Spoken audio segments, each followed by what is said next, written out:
everyone, Sister Michelle here from SisterDIY.com. Today we're making homemade crackers. These crackers are crispy, buttery, perfectly salted, and easier to make than you think. Let's get started. For this recipe, you're going to need flour, sugar, baking powder and salt, oil, I'm using coconut oil, cold water, and cold butter that has been cubed. So to start making these crackers, you're going to need a food processor. You could probably do this without a food processor, but a food processor is going to make it so much easier and so much faster. So what I'm going to do is I'm going to start by adding all of my dry ingredients, starting with my flour. Next, I'm going to add my baking powder and my salt. And the last dry ingredient is the sugar, just a tablespoon. And I'm going to pulse that together to combine.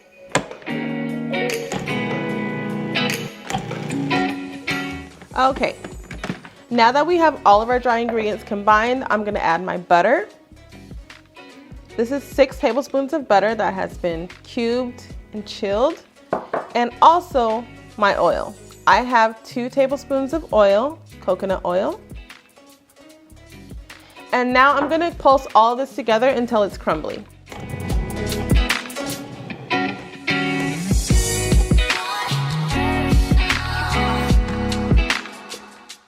Okay, that looks pretty good.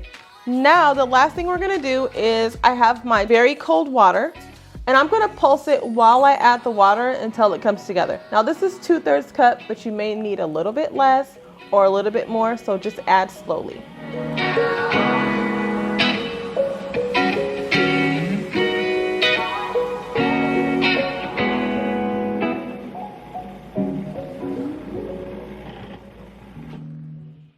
Okay, so my dough has come together, and now I'm just gonna let it rest for about 10 minutes before I roll it out. All right, so our dough rested for about 10 minutes. Now I'm gonna cut it in half, and I'm gonna work with the first half. Now I'm gonna roll it out as thin as possible, and I'm gonna use this shape to cut it into crackers. You can use whatever shape you wanna cut it out into. You can cut it into circles, you can cut it into squares, and I'm gonna use the second dough to show you how you don't even have to use a cutter. So I'm gonna roll this out very thin. I'm going to use some flour to flour my board as well as the dough because I don't want it to stick.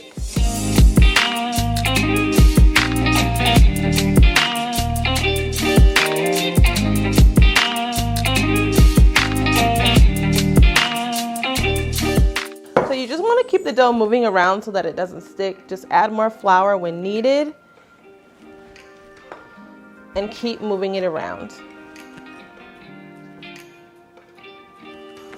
The dough's pretty easy to work with as long as your butter was cold and you use enough flour.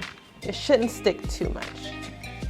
Okay, so I have my dough rolled out pretty thin. Now you can grab a fork at this point, but I'm going to use a stocking tool that I have just to poke some holes in it to make sure that it doesn't puff up too much when it bakes.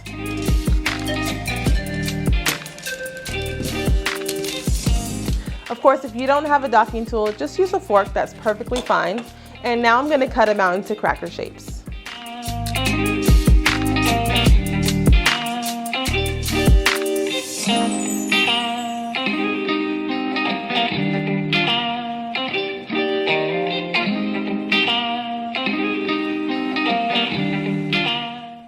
Alright, so I just rolled out all of my crackers. I removed the excess dough to roll out after for more crackers, but now I'm going to move the ones that I cut out onto my sheet tray.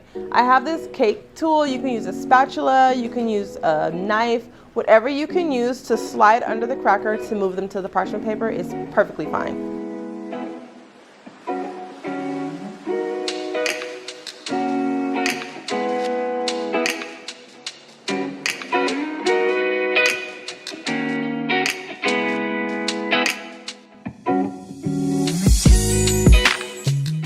Okay, so I have my first batch of crackers on the sheet tray. I'm going to bake them in a 350-degree oven for up to 10 minutes. Definitely check after about the 7-minute mark because depending on how thin or how thick they are, that'll determine how much time you'll need to bake them for.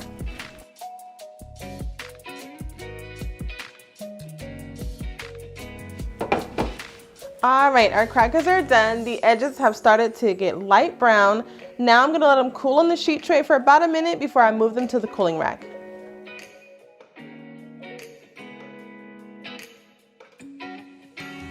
Okay, for the second part of the dough, I'm gonna show you an even easier way to roll these out and bake them. So I have a piece of parchment paper here. It's cut out to about the size of my sheet tray. So I'm just gonna flour it a bit. And then I'm gonna grab my second half of the dough. I'm gonna flour the top. And I'm just gonna roll it out as thin as possible to about the size of my sheet tray. And I'm just moving it around, making sure it doesn't stick. The parchment paper may move a little bit while you're rolling it out, so just go kind of slow, not too fast. Now, if you notice your dough is kind of sticking to your rolling pin, just get a little bit more flour. This dough is very forgiving. And again, you really want to roll it out as thin as you can. Okay, so that looks pretty good. Now I'm gonna, of course, dock it. You can use a fork at this point.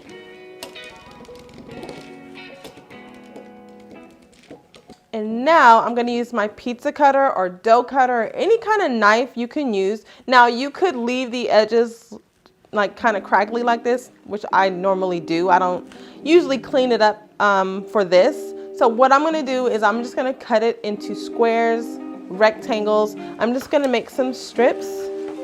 You don't really have to measure. You don't have to, they don't even have to be that even in size. You just wanna get your strips in. Then I'm gonna come back this way.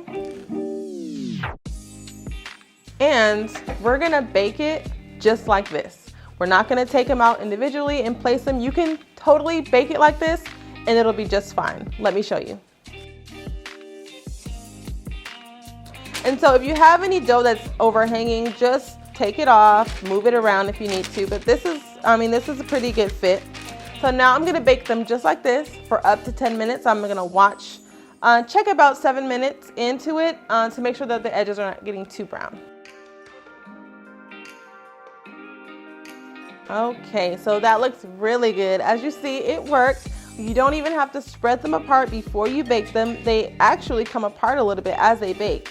And you see none of them are stuck together. Now the ones around the edges are a little bit more brown than the ones that we baked individually, but they're still just as good. They taste great. So now I'm gonna let them cool on this sheet tray for about another minute, and then I'm gonna move them to the cooling rack with the rest of the crackers.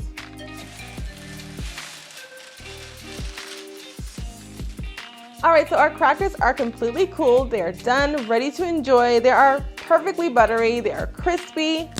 They are salted and they're just perfect. I love serving these for snack with cheese or sun butter, and I especially love serving them with stew or gumbo or any kind of soup that we eat for dinner. So I hope that you enjoyed this video. Thank you so much for watching. Don't forget to like, share, and subscribe, and I'll see you in the next video. Okay, that's good. Let's measure the ingredients. Tell Rachel, come here. All right, we're done. Now just leave it. Don't touch these because I still have to take pictures.